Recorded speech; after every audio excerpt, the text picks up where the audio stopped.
Assalamu alaikum, this is Mazhar Ali and wish you all a very warm welcome to this beautiful sessions of Mazhar Ali lectures. आपको पता है कि इन दिनों हमारी बात चल रही है अबाउट द बायोएनर्जेटिक्स और बायोएनर्जेटिक्स में भी हमारा जो टॉपिक चल रहा है that is what is called the photosynthesis. Photosynthesis में हमने स्टार्ट किया था लाइट फेज। देन फोटोसिंथेसिस के दो फेज होते हैं basically. There is the light phase and side by side we have dark phase as well. Then light phase के अंदर till now we have discuss about what is mean by the word photo excited electrons. Then we have electron transport chain, formation of NADPH2 and the photolysis of water. ये चार faces हमने पढ़ लिए थे। पांचवा और लाइट फेज का बहुत ही important phase that is what is called the photo phosphorylation. क्या मतलब है इस वर्ड फोटो फोस्फोराइलेशन का? आज हमें फोटो फोस्फोराइलेशन ही समझना है टिल लेक्चर एंड। आपको ये पता चल जाएगा कि what is mean by the word cyclic photophosphorylation, what is mean by the word non cyclic photophosphorylation. Green plants के अंदर, स्पेसिफिकली ग्रीन प्लांट एंजियोस्पर्म के अंदर कौन से टाइप का फोटोफोस्फोराइलेशन होता है? इज दैट साइक्लिक फोटोफोस्फोराइलेशन और नॉन साइक्लिक फोटोफोस्फोराइलेशन? क्या फोटोफोस्फोराइलेशन साइक्लिक फोटोफोस्फोराइलेशन होने का कोई नुकसान है? इन सबके सवाल के जवाब आपको लास्ट में लेक्चर के मिल जाएंगे जरूर। ओके राजा बेटा, तो फोटो स्टार्ट करते हैं आज के लेक्चर को। ठीक है जी, चलिए जी। फोटो, फोटो वर्ड का मतलब होता है लाइट। ठीक है जी, okay. Then we have the word phosphorylation. What does it mean by the word phosphorylation? Okay, अगर आपने हमारे शुरुआत वाले लेक्चर तय किए होंगे जिनमें लेक्चर नंबर 1 और लेक्चर नंबर 2 में हमने डिस्कस किया था अबाउट द फोस्फोराइलेशन, बखूबी तरीके से हमने समझा था कि वर्ड फोस्फोराइलेशन का मतलब क्या होता है। Phosphorylation basically the process of synthesise of ATP, that stand for what? Synthesis of ATP, that is what is called the adenosine triphosphate। ATP के बनने के अमल को हम फोस्फोराइलेशन कहते हैं।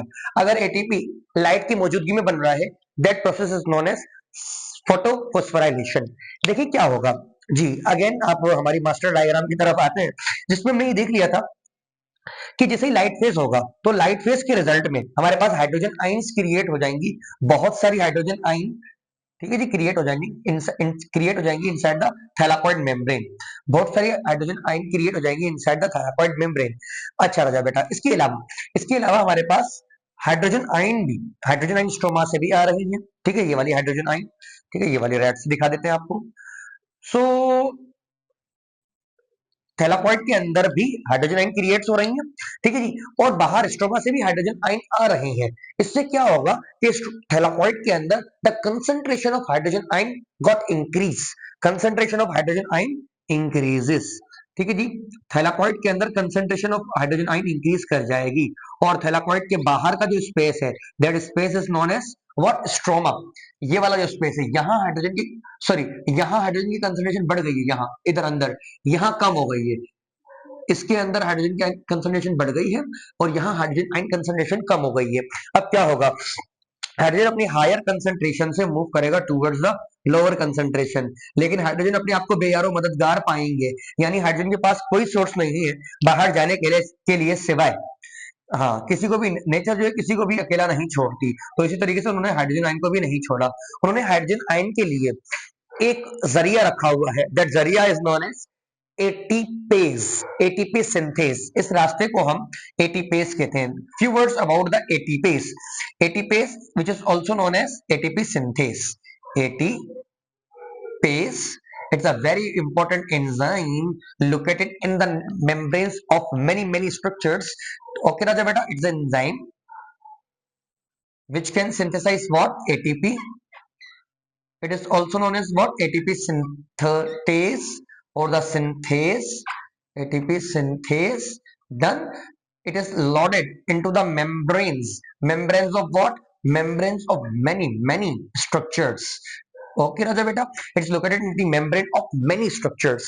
इसी तरीके से ये थैलाकॉइड की मेम्ब्रेन में भी मौजूद है। इसके दो स्पेस होते हैं, F not particles, F one particle. F one particle, F not particle, आप उसे भी फिलहाल भूल जाइए। ठीक है जी, एफ नॉट पार्टिकल हो गया, एफ वन पार्टिकल हो गया। आगे बढ़ते हैं हम।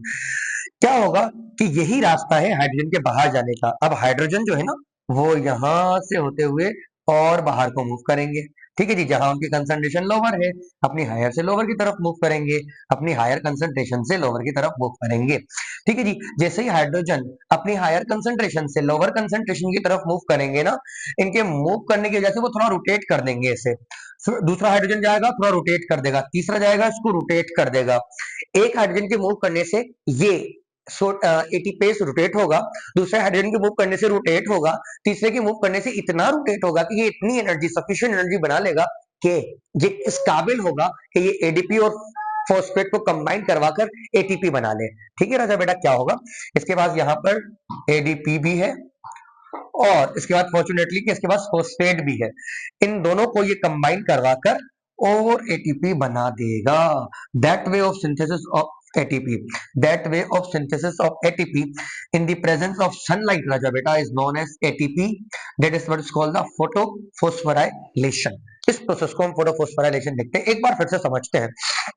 देखिए मैं आपको ये समझा रहा था कि during light phase concentration of hydrogen ion inside the thylakoid got increase, number 1। Number 2, concentration of hydrogen ion inside the stoma got decrease. एक इलेक्ट्रोकेमिकल ग्रेडियंट सेटअप हो जाएगा। Electrochemical gradient it's a gradient of the ion, it's a an inequality I should say, it's the inequality of the ion which set up across a specific membrane whenever we see the concentration of hydrogen, concentration of ion at one side is different from the other side, so they set up potential, they set up something which we call as electropotential gradient. एक बार फिर से, जब ions की inequality होती है किसी membrane के अक्रॉस, उसे हम इलेक्ट्रोकेमिकल ग्रेडियंट कहते हैं। अगर आप इतना भी याद नहीं रख सकते तो आप इतना याद रखें कि यहाँ हाइड्रोजन की कंसंट्रेशन हायर है और वहां जो है वो लोअर है। हाइड्रोजन अपने हायर से लोअर कंसंट्रेशन की तरफ जाएगा, जब वो अपनी हायर से लोअर कंसंट्रेशन की तरफ जाएगा उसको सिर्फ एक ही रास्ता दिखेगा, that is what is called the ATPase, that is what is called the ATPase, that is what is called the ATPase. एक हाइड्रोजन गया रोटेट किया, दूसरा हाइड्रोजन गया रोटेट किया, तीसरा हाइड्रोजन जाएगा, ये इतना एनर्जी ले पाएगा रोटेशन से कि एडीपी और पी को कंबाइन करवाकर ये एटीपी बना ले। That way of synthesis of ATP is known as photophosphorylation. I think word photophosphorylation is clear to you. Now ये देखें, ये जो फोटोफॉस्फोराइलेशन है इसके दो मेथड हैं होने के, दोनों कान दोनों आंखें खुली रखनी है। We have what, we have cyclic photophosphorylation and we have non cyclic photophosphorylation. Cyclic and non cyclic way of photophosphorylation, क्या मतलब है इन दोनों का, देखते हैं राजा बेटा। देखें नॉन साइक्लिक को समझिए जी। इनिशियली हमने ये प्रोसेस जो स्टार्ट किया था, हमने देखा था जैसे ही फोटोन आकर के हिट करेगा हमारे प्यारे से फोटोसिस्टम 2 को, तो इसके इलेक्ट्रॉन एक्साइड होकर प्राइमरी इलेक्ट्रॉन एक्सेप्टर, देन फिर plastoquinone, then we have cytochrome BF complex plastocyanin photosystem 1, then primary electron acceptor फिर reduction ion NADP reductase and finally our beloved NADPH2। So the for the initial giver of the electron is chlorophyll A and final electron acceptor is our beloved NADPH2। Done, electron यहां से गए और यहां पहुंच गए, क्या ये electron वापसी फोटोसिस्टम 2 के पास आए? क्या ये इलेक्ट्रॉन वापस अपनी ओरिजिनल पोजीशन पे आए? नहीं। तो ये साइक्लिक प्रोसेस तो नहीं हुआ, ये नॉन साइक्लिक प्रोसेस है। Yes, this is the non cyclic flow of electron and whenever this non cyclic flow of electron contribute to the formation of ATP, that type of photophosphorylation is known as non-cyclic photophosphorylation। I think this thing is much clear to you। एक बार फिर से समझते हैं, अगरचे electron photo system 2 से निकले और इसके पास वापस नहीं आए, तो इस ये प्रोसेस जो है ना वो नॉन साइक्लिक है। अगर इसके पास वापस आते तो वो साइक्लिक होता। फिलहाल हम नॉन साइक्लिक पढ़ रहे हैं, नॉन साइक्लिक फ्लो कहलाता है और इसके रिजल्ट में अगर एटीपी बनेगा तो उसे हम नॉन साइक्लिक फोटोफॉस्फोराइलेशन कहते हैं। एक बात याद रखिएगा, प्लांट जो ग्रीन प्लांट है वो ज्यादातर नॉन साइक्लिक फोटोफॉस्फोराइलेशन को ही फॉलो करते हैं। उसका रीजन है क्या, मैं आपको बताता हूं जरूर, लेकिन उसके बाद हमें बात करनी है साइक्लिक फोटोफॉस्फोराइलेशन की। साइक्लिक फोटोफॉस्फोराइलेशन क्या है वो हम समझते हैं। देखिए राजा बेटा कि समटाइम क्या होता है कि फोटोसिस्टम 1 से ये इलेक्ट्रॉन कहाँ गए? जी हाँ, प्राइमरी इलेक्ट्रॉन एक्सेप्टर के पास, और प्राइमरी इलेक्ट्रॉन एक्सेप्टर से ये इलेक्ट्रॉन चले जाते हैं किसके पास? Ferredoxin ion. मैं फेरेडॉक्सिन आयन को यहाँ बना देता हूँ, ये वही फेरेडॉक्सिन आयन है, मैं यहाँ बना देता हूँ बस। ये ऐसा क्यों कर रहे हैं हम? शौक हो रहा है हमें बस बनाने का। चले जी बना देते हैं, ठीक है जी। चलिए जी हमने बना दिया, शौक का कोई मोल नहीं होता वैसे। चले जी बहुत अच्छा है। फेरेडॉक्सिन आयन के पास इलेक्ट्रॉन है, ठीक है जी। जी हाँ, अब देखें आप, अब इलेक्ट्रॉन कहाँ जाएंगे? अब इलेक्ट्रॉन साइटोक्रोम बीएफ कॉम्प्लेक्स के पास, और साइटोक्रोम बीएफ कॉम्प्लेक्स से कहाँ चले जाएंगे, our beloved plastocyanin and again our beloved photosystem 1। ठीक है जी, क्या हुआ कि इलेक्ट्रॉन फोटोसिस्टम 1 से निकले पेरिडोक्सिन आइन और बजाय एनएडीपी रिडक्टेज के वो चले गए साइटोक्रोम बीएफ कॉम्प्लेक्स के पास और उन्होंने प्लास्टोसाइनिन के पास चले गए और फाइनली वो पहुंच गए हमारे प्यारे से फोटोसिस्टम 1 के पास। यानी इलेक्ट्रॉन जहां से निकले इलेक्ट्रॉन वहीं पहुंचे। जो जो उनका साइट ऑफ गिवर था वही उनका साइट ऑफ एक्सेप्टर बना। तो ये फ्लो जो है, जो आपको रेड मार्कर से दिख रहा है, that flow is cyclic flow. इस फेज के थ्रू भी हाइड्रोजन जो है वो बाहर जाएंगे और उनके थ्रू एटीपी सिंथेसाइज होगा। That process of ATP synthesis is known as cyclic photophosphorylation. दोनों में थोड़ा डिफरेंस समझते हैं। देखें, difference between cyclic and non cyclic photophosphorylation. Non cyclic photophosphorylation में इलेक्ट्रॉन जिस जिस गिवर से जाएंगे उसके पास नहीं आएंगे। ठीक है जी, ओरिजिनल गिवर के पास नहीं आएंगे। साइक्लिक में ओरिजिनल गिवर के पास आएंगे।